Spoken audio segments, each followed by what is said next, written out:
सभी पत्रकार मित्रों, आज की इस पत्रकार सभा में आप सभी का धन्यवाद है। वेलकम करते हैं आप सभी को। आप सभी ने यहाँ पर आकर जो देश भर में आंदोलन चल रहा है, उस आंदोलन को अपने अपने ढंग से, अपने अपने कलम से, अपने अपने कैमरे के हिसाब से उसको देश विदेश में ले जाने के लिए आप यहाँ प्रस्तुत हुए हो। सभी का फिर से मैं धन्यवाद करता हूँ। हमारा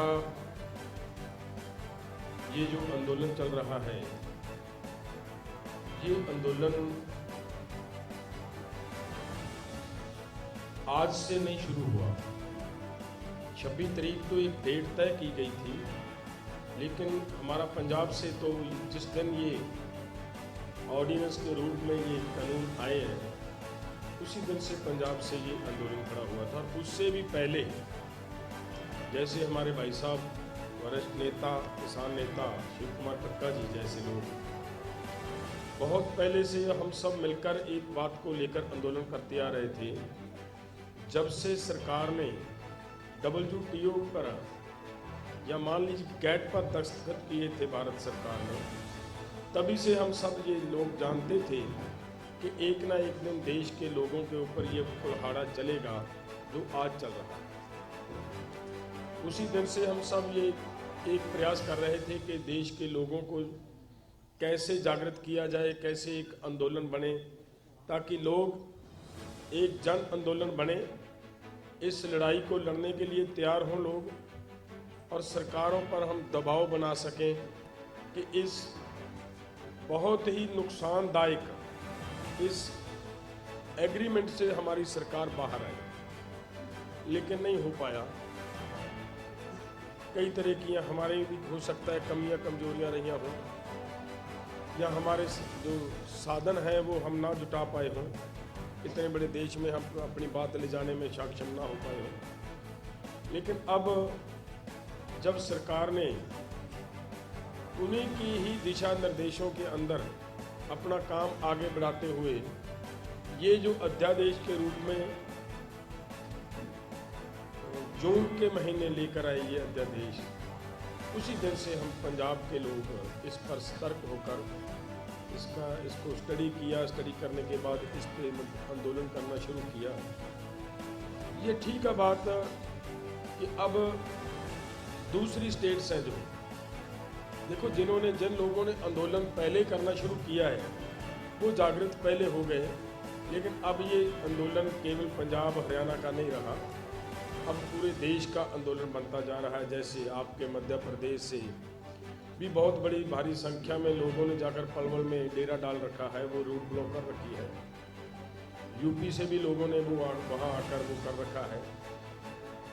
तो ये जो हमारी इस आंदोलन की मुख्य मांगे क्या है, हम क्यों ये आंदोलन लड़ रहे हैं, हमारी वजह क्या है, इस आंदोलन को लड़ने के लिए क्यों हम मजबूर हो रहे हैं। देखिए, ये जो अध्यादेश आए हैं, अब जो कानून बन चुके हैं, 3 कृषि कानून, 2 कानून नए बनाए गए हैं। एक कानून में हमारी सरकार ने संशोधन किया है, एसेंशियल कमोडिटी एक्ट 1955 का जो कानून था उसमें संशोधन किया। 2 संशोधन किए गए हैं उस कानून में।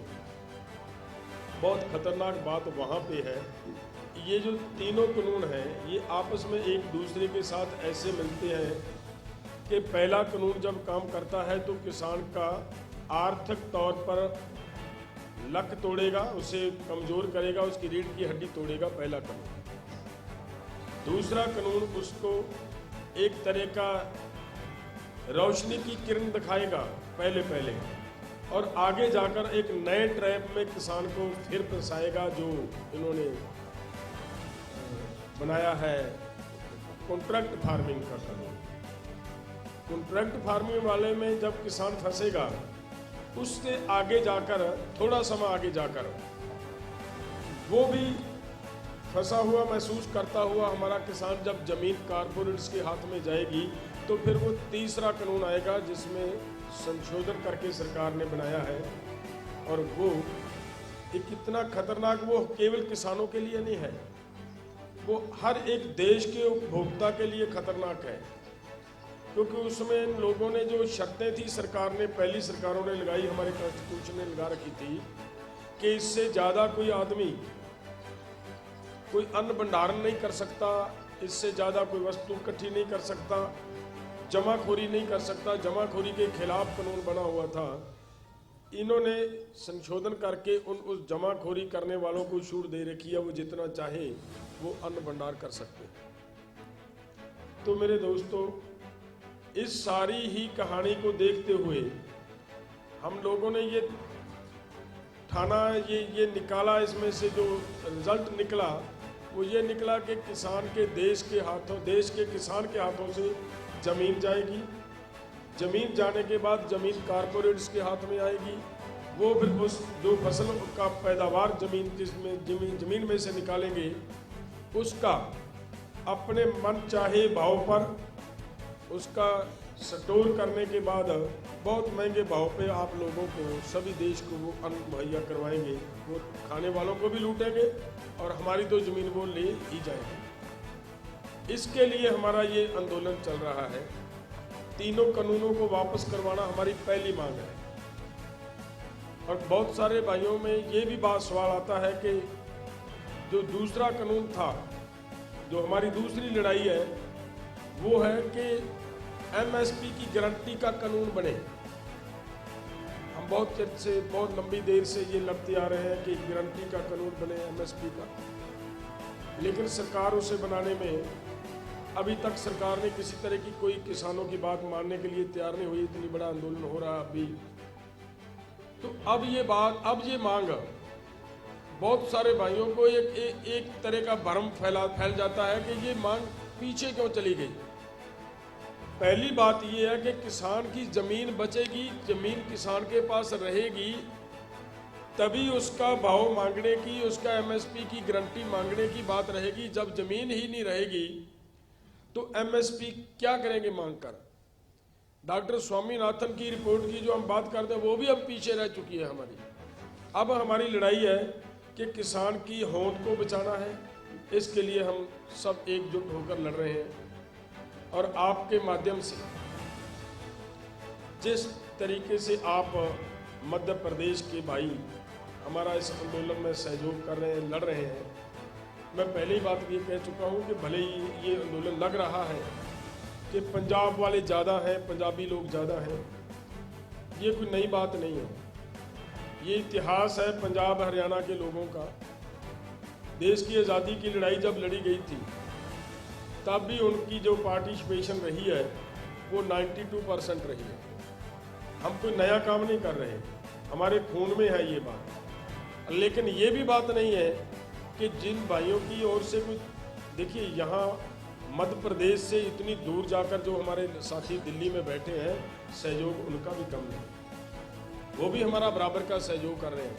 हमारी सीमा करीब पड़ती है, हम ज़्यादा गिनती में आ सकते हैं। ये आप दूर बैठे हो, उतनी भारी संख्या में नहीं जा सकते। इसका मतलब ये नहीं है कि आप आंदोलन नहीं कर रहे, मध्य प्रदेश के लोग कहीं पीछे रह गए।